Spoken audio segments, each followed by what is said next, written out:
Hello, welcome back, guys. It's Afghan Cricket Zone. I'm here with my friend Suleiman. How you doing today, bro? Alhamdulillah, bro. How you been, man? Man, I've been depressed since yesterday, and you can tell why. Give us your thoughts. What do you think? How did you enjoy the I'm game?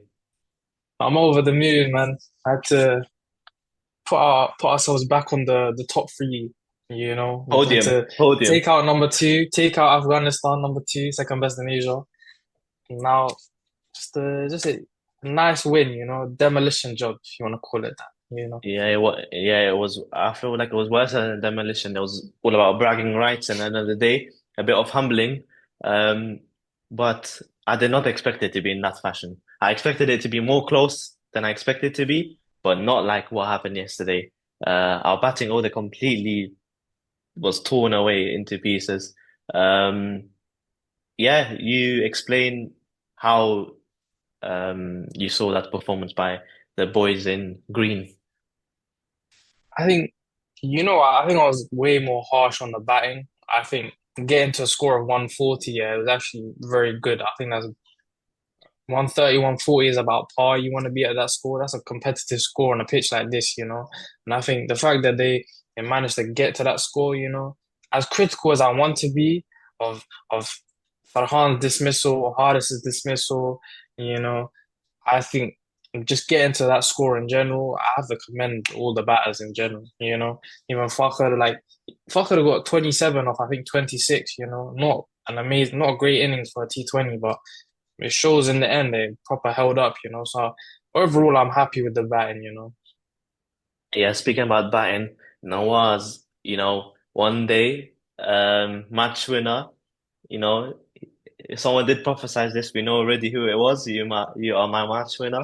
And he delivered a Herculean type performance, 25 of the bat, five for 20, a hat trick. His figures were 4 for 1 at one stage in 2 overs. The way he drifted the ball and it spun back in, edges, stumped. What a comeback for a player like him. He was grilled consistently because of his World Cup performances.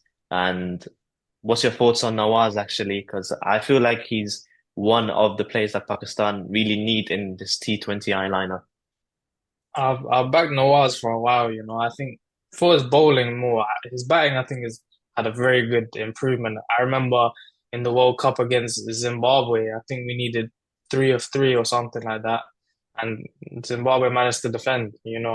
Like that was Mohamed Nawaz back then, and now I think his like how he bats is so much more positive, and his striking, he's clearly been working on his six hitting, and someone that comes in around the back order, someone that just before the tail enders that finishes the innings. I'm happy with how he's been, and then as a bowler, it's just been so good. The figures show against Afghanistan. I think he's been such a good bowler, very tight bowler, holds the right lengths, and he knows like if to throw it in quicker, or especially for this pitch, he was managing his pace a lot better, and I was happy with that how he went. Yeah, exactly like that. But speaking about batting, what's your thoughts on Saim Ayub, Fakhr, and Farhan? You know, back then we had Rizwan Babar. Do you like this new approach that Mike Hassan has explained to everyone? Because Mike Hassan, he wants a more modern, aggressive type T20 approach. Do you think we should stick with the new boy settling in, or do you want the Rizba back? What's your insights Nah, on that? for sure, I'm done with Risba. I never want to see, never want to see that duo in T20 cricket at least again. I think they're too negative. And talking about that, Rizwan has just scored 86 of 65, I believe, for Yeah, St. Kitts, and CPO. Yeah, yeah, CPO. Yeah, so that's good. But again, it's like a 135 strike rate. That's the issue with Rizwan and Barber. When you need somebody to, especially in the power plays, when you set your tone, and you want to get at least around 45, 50 runs. And I think with Barber and Rizwan, the two negative players, it's like two anchors. Both of them are anchors, and you can't have two anchors exactly. in in a T20 team, you know. So I'm happy with how the new batters are. Again, it's gonna take time. They're young. Same's young. Sahib Zada Farhan hasn't had much international experience, you know. I think the more experience they get, I think they'll get even better, you know. And I think the one I'm most impressed with, like, who's just come out of nowhere, is Hassan Nawaz, bro. I think he's been very good. I think the match, the final, I wasn't too happy with the tactic after the drinks break. He just came all guns blazing. I think he should have played Rashid Khan, who is the best T20 bowler in the world, you know. Should have played him with a lot more respect. But overall, I'm very happy with the batting lineup, you know. Yeah, speaking of Hassan Nawaz, he's nicknamed the brand of Laia. It's been trending on social media and stuff. But yeah, it's a more fearless attacking Pakistan, not the scared, the reserved type of Pakistan we used to see. And speaking of batting, Afghanistan's problem since always has been chasing, especially, if the top order doesn't fire, Ramla the Gurbaz, the Ibrahim Zadran. It's a good thing now they have Sadiqullah Attal, who brings more depth to the top order, in order to make it more stable. But, we saw yesterday, if they fall early, it's done. It's like a domino effect. That's the problem that Afghanistan have. Um, the game sense was lacking. I feel like if they batted sensibly, it was all a matter of one partnership.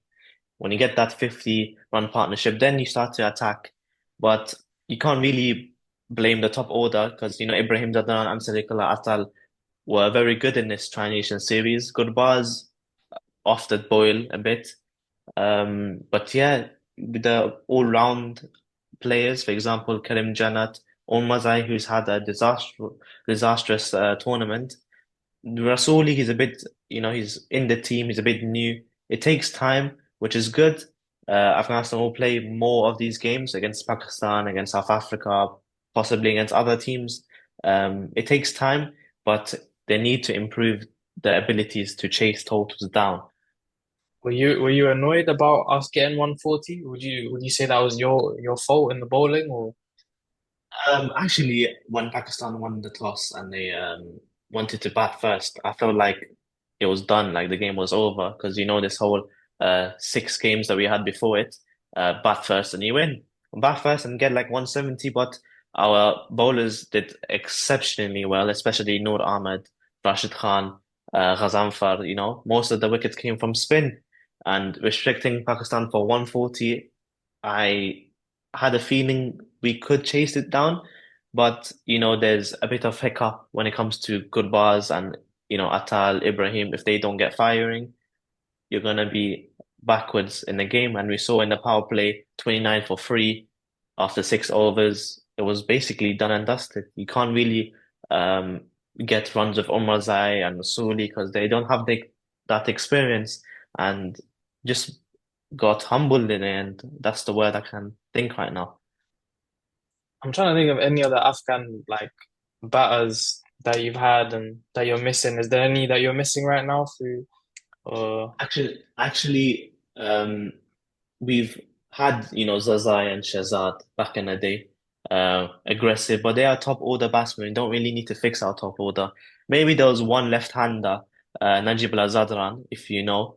Um, he was a very elegant handed batsman. He had very good game sense, but um, I think it was 2023 when Ihsanullah hit him on the grill. His form completely dipped, and I don't think he's going to get a chance anytime soon unless if he proves this from somewhere. But that's the problem. We don't have depth in batting as much as we have in spinners or pacers.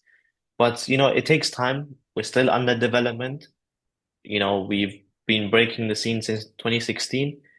We're not going to win every single game, of course. It takes time. When you play against the top teams, you will learn, you will get experience, and yeah, it's a learning curve for us. But it was a very good series that we had with Pakistan and the UAE, and we're gonna have another one soon with Sri Lanka and Pakistan in Rawalpindi. how did you feel about UAE? How do you feel their squad was? I think they had one really good spinner, that Haider Ali. I think he was Yeah, he was very good, I think, you know. But again, and their captain's pretty good as well. And they had one more big hitter at the end. I can't remember his name now. Asif Khan. Yeah, Yeah, Asif Khan of the experience. Yeah, regarding the UAE, they have backing from the ILT20. You know, a lot of players going under development, like Mohamed Jawadallah. Mohamed Wasim plays for the Mumbai franchise, the MI, whatever it was called. Yeah, he plays for the MI team. So yeah, these players they will go under development, and that's what's very good about these associate nations is that they will get backing. UAE, they were close in beating us a couple of days ago. They only lost by 4 runs, but it's good to see lower ranked teams like Zimbabwe, Netherlands, um, getting chances now and then. I'm sure they came off a win against Bangladesh, I think, in the Yeah, UAE. they won the series against Bangladesh and they won against New Zealand as well in the T20I format. So yeah, so they are on an upright curve. And let's see, hopefully, inshallah, God willing, they do well and become the new force in, T20 cricket. And on to the next segment of the video, we're gonna go into the Asia Cup, the upcoming tournament featuring Asia's best teams, the likes of Afghanistan, Pakistan, India, Sri Lanka, Bangladesh. What's your thoughts on the Asia Cup, Suleiman? I like how you said Afghanistan first, the best teams in Bro, Asia. I have to go You know? chronological order, bro, in this. Oh. A comes first. Ah, Yeah. of course, of course. Now, I'm excited for this Asia Cup. I think there's some good teams in there. I think India is basically a new look India in terms of they've lost their big hitters, their big stars. And Bangladesh look decent. They've been doing really well at home, but we'll see how they've been doing. They look like they're on the up right now. Afghanistan, one of the best spin attacks, and this is going to be definitely good for the spinners. I think these matchups. So it looks good so far. And then obviously we start tomorrow against Hong Kong. How do you feel about that? Are you confident? Should be Yeah, should be confident Afghanistan versus Hong Kong. We do have hiccups starting a tournament, but Afghanistan they grow their way into a tournament. Like we'd expect to win Hong Kong. Like no disrespect to Hong Kong out there. We should win, but let's forget that for now. It's gonna be Pakistan versus India Sunday, 14th of September. What a blockbuster that match is, man. Even neutral fans watch the game. I watched the game. Many people watch that game because it's such a fierce rivalry. It's been going for centuries, for not centuries, my bad, for decades. What's your thoughts about that game, especially? I'm excited, man. I'm excited to finally beat them, man. It's time to get our wins. It's been a Get- while since we got that win against them, man. I'm praying inshallah we can do it, bro. I think so. You know, You know what? You know what I think? I feel like this is your best opportunity, in my opinion. You can hit them early because India they haven't been playing T20 for so long actually, and it's a new look T20 side. Pakistan, they've been exposed to quality spinners in the Tri-Nation series, so they should be able to handle the spin attack. But it's going to be a very good game. Um, what's your predictions for the Super Four and finals? so for the Super Four, I have Pakistan, India, and then I think Afghanistan, and then Bangladesh. I'll go. I Sri think that'll be Lanka. yours. You're on back Sri Lanka, actually. I don't back Sri Lanka, bro. I think Bangladesh, it's their time right now. I think they can put their name out there and show that they are one of the top four in Asia. And Sri Lanka, I don't know. I feel like they're quite hit or miss as well. Same with Bangladesh as well. It's just on their day who comes on top. I feel as if the playoff indirectly would be Pakistan. I mean, it's not Pakistan, Sri Lanka versus Bangladesh. Whoever wins would qualify. That's what I think it would come out in the For end. sure. Yeah. So yeah, Hong Kong versus Afghanistan tomorrow, and the big game, Pakistan versus India, Sunday 14th. Abhishek Sharma, Saim Ayub, Shaheen Shah Afridi, Jasprit Bumrah, Mohammad Harris versus Sanju Samson. Yeah, we've got big That chewing matchups. gum, the chewing gum helicopter shot out guy. Chewing gum Good. helicopter shot. Yeah, man. No look shot. We're gonna see the whole lot, hopefully. But yeah. And we had England versus South Africa. South Africa on smoke actually, 2-1. Temba Bavuma winning another series. Before was against Australia, now against England. Um, but yesterday was a hammering that they received.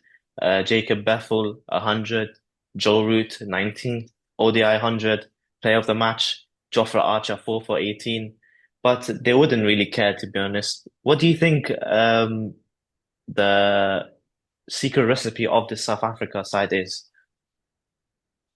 I just think the balance is too good, you know. I think they have a very good lineup, you know, batting lineup, bowling, you know, attack. I think they just have some really good hitters, and it's their moment right now. You know, they have the momentum. Ada Markram coming off that WTC final, you know, Temba Bavuma's captaincy. I just think it's their moment right now, you know, and even they don't even have Rabada in this team. There's no Janssen, you know, in some of the games, so it's like they're relying on Lungi and Gidi, you know, and I thought this guy was just done, you know. I thought he was just some injury prone. Again, in the WTC final, they showed why they're one of the best out there, you know. Yeah, especially with that World Cup 50 overs coming up in South Africa. Um, Most of the players coming from the SA20, likes of Ryan Rickelton, Nondre Berger, um, Bretsky. Let's put that aside for now. What's your thoughts on Joe Root? Where do you rank him as a player you've watched? I've heard you see him as one of your cricketing idols. What's your thoughts on For Joe Root? sure. So I think Jory is one of the best, probably the best all format batter I've seen in my lifetime, you know, in the time I've been watching cricket, you know, which isn't obviously not a very long span, you know, but I think Jory has just been phenomenal, you know, he's such a class player and in all countries, conditions, you know, he just shows how good he is, you know. And I recently saw him in a 100 match, you know, and the fans love him, you know. And he's just such an icon for cricket. I think he's just one of the best, man. Yeah, I agree with you. Um, and there's news that ex-New Zealand wicketkeeper batsman Ross Taylor, 42 years young, has taken back his retirement and is going to represent Samoa for the World Cup cricket qualifiers. Quite a fascinating statement he's put out that he will rock in blue. He has been rocking for the Black Caps for a very long time.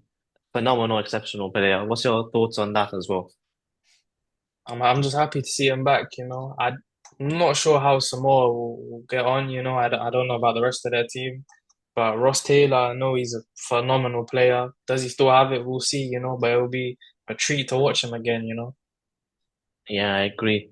And what's your closing points um, on this video? I'm just, I don't know, I'm just excited for the Asia Cup, you know. I think Pakistan can really take it to India, you know. I think we can beat them, you know. Get the bragging rights, become the best team in Asia from second to first, you know. It's like And at the yeah, first. man, Yeah, we'll see. But we got humbled. We got humbled. That humbling is the word. You know, the reporters out there saying second best team in Asia. We'll see. We'll see how the Asia Cup goes. Thank you for your time, Solomon. Pleasure to have you here. of course, bro. Hope to see you soon, man. You too. Take care.